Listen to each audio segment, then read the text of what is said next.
तो सवाल यही है कि क्या वाकई मदरसों पर कोई एक्शन यहां पर लेना चाहिए या फिर नहीं। उसी को लेकर हम ये बहस लगातार आगे बढ़ा रहे हैं। और एक बार फिर से बता दें कौन कौन से मेहमान हमारे साथ जुड़े हैं। मौलाना साजिद रशीदी हैं, वो हमारे साथ जुड़े हुए हैं। गुलाम हाफिज मुस्लिम स्कॉलर हैं, वो हमारे साथ हैं। विक्रम सिंह पूर्व डीजीपी हैं उत्तर प्रदेश के, वो भी हमारे साथ हैं। और विनोद बंसल जी विश्व हिंदू परिषद के, वो भी हमारे साथ जुड़े हुए हैं। लेकिन सवाल यही है विक्रम सिंह जी, क्योंकि आप पूर्व डीजीपी रहे हैं, आपने देखा है किस तरीके से मदरसों का जो संचालन है वो लगातार किया जाता है। अब क्या वक्त आ गया है एक्शन लिया जाए कि जो, क्योंकि देखिए संविधान में भी कहा गया है कि साइंटिफिक टेम्परामेंट डेवलप करो, और क्या ये साइंटिफिक टेम्परामेंट एक मदरसे में पढ़ाई करके डेवलप हो सकता है या स्कूल की जरूरत वाकई है? शिवानी जी, आपका सवाल जो है बड़ा गहरा है, इसके बारे में जवाब दूंगा। मेरा बड़ा लंबा अनुभव है एसटीएफ का, उत्तर प्रदेश के डीजीपी का, इंडियन मुजाहिदीन, एससीबी और तमाम चरमपंथी गतिविधियों में। अगर मैं ये कहूं कि 90% जो गिरफ्तार किए गए थे उनका संबंध सीधे या इनडायरेक्ट मदरसों से रहा है, लेकिन मैंने कभी अपने को हेल्पलेस या असहाय नहीं समझा है। मेरा एक ही है, जितने मौलाना उनसे कहिए जो सर तन से जुदा कह रहे हैं, जो चरमपंथी कह रहे हैं, उनका सत्यानाश हो, उनको फांसी की सजा दी जाए। लेकिन जब मैं कहता हूं तो कंठ तक आवाज आके रुक जाती है, फिर कंठ से ऊपर आवाज आती नहीं है। अगर इतना हम कह दें, कई लोगों ने कहा है, लेकिन कई लोगों को बड़ा परहेज होता है कि सर तन से जुदा जो कह रहे हैं वो होने वाला नहीं है, और हम उनको कहते हैं। लेकिन जो आपने मदरसे की बात की है, साइंटिफिक टेम्परामेंट प्रधानमंत्री जी ने कहा है।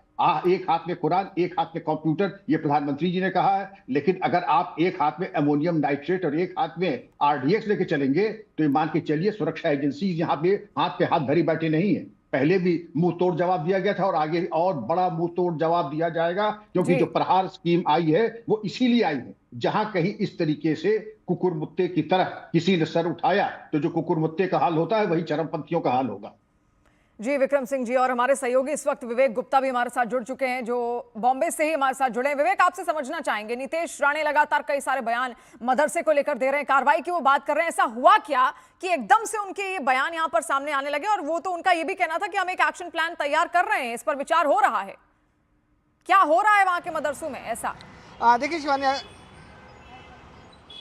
शिवानी, आपको बताना चाहेंगे कि कल एक वीडियो वायरल हुआ था जिसमें मदरसे में कुछ छोटे बच्चों को बड़ी बेरहमी से पीटा जा रहा था, और ये पीटने जो शख्स है वो मदरसे में पढ़ाने वाले टीचर बताए जा रहे हैं। उसको लेकर ये मुद्दा उठा था कि मदरसे में जिस तरह छोटे बच्चों को पीटा जा रहा है उसको लेकर जो आरोपी है उनके खिलाफ सख्त कार्रवाई होनी चाहिए। उसको लेकर नीतीश राणे ने साफ तौर पर कहा था कि जो मदरसे हैं वहाँ पर छोटे बच्चों को पढ़ाया नहीं जाता है, बल्कि अलग एंटी सोशल एलिमेंट के तहत उनको वहाँ पर तैयार किया जाता है, और जो लोग हैं वहाँ पर वो एंटी सोशल एलिमेंट की एक्टिविटी की तैयारी करते हैं। तो ये जो बयानबाजी है वो उन्होंने नीतीश राणे ने खुद अपने बाइट में, और जो विधानसभा चला था वहाँ पर सबके सामने कहा था कि ये एंटी सोशल एलिमेंट के लिए यूज़ किया जाता है, और जितने मदरसे हैं वहाँ पर पढ़ाई नहीं होती है बल्कि दूसरी गतिविधियाँ होती हैं, और वो सरकार से मांग करेंगे कि जितने मदरसे हैं उन्हें जल्द से जल्द बंद कर देना चाहिए। जिसके बाद अब काफ़ी ज़्यादा बवाल मच चुका है। वहीं दूसरी तरफ एमआईएम के साथ साथ जो सपा के नेता हैं वो सभी एकजुट होकर उनका साफ तौर पर कहना है कि मदरसा में ऐसा कुछ भी नहीं होता है, झूठ फैलाया जा रहा है,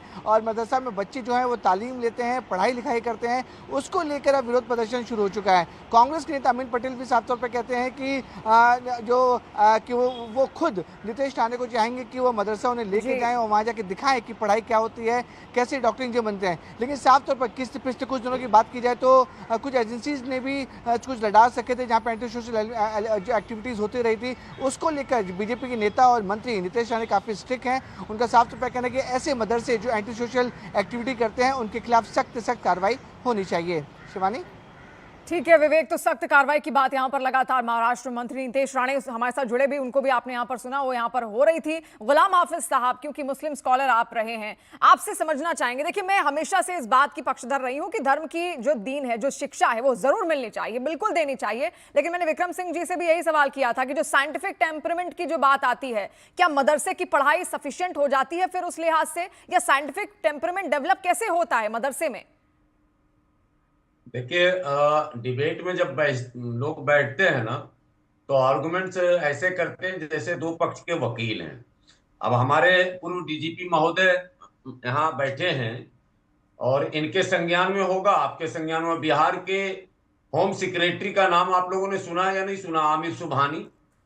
शिवानी, आमिर सुबहानी इंडिया के टॉप रहे हैं आईएएस में, और वो बिहार के 15-12 साल से होम सेक्रेटरी हैं, और वो बचपन से मदरसे में पढ़े हैं, स्कूल का मुंह उन्होंने देखा ही नहीं है। ये उनसे ही इंटरव्यू ले लीजिए जाकर। और आज भी इतनी बड़ी दाढ़ी उनकी, टोपी पहन के बिहार के होम सेक्रेटरी। तो होम सेक्रेटरी का भी अपना कुछ एक्सपीरियंस होता है, वो भी लॉ एंड ऑर्डर वही देखता है असल में। होम मिनिस्टर तो माने राजनीति करते हैं, लेकिन असल काम जो है वो होम सेक्रेटरी का होता है। तो मदरसे के प्रोडक्ट का मैंने आपको 100 उदाहरण दे दिया, लेकिन त्रुटियां कमियां कहां नहीं है और कौन इस पर डिस्कस करने को तैयार नहीं है, कौन भाग रहा है पीछे। अगर आपको लगता है मदरसे का शिक्षा का आधुनिकीकरण हो या उसके रख रखाव में अमूलचूल परिवर्तन लाया जाए, उसका स्ट्रक्चर चेंज किया जाए, ये डिबेटेबल है, ये बहस किया जा सकता है।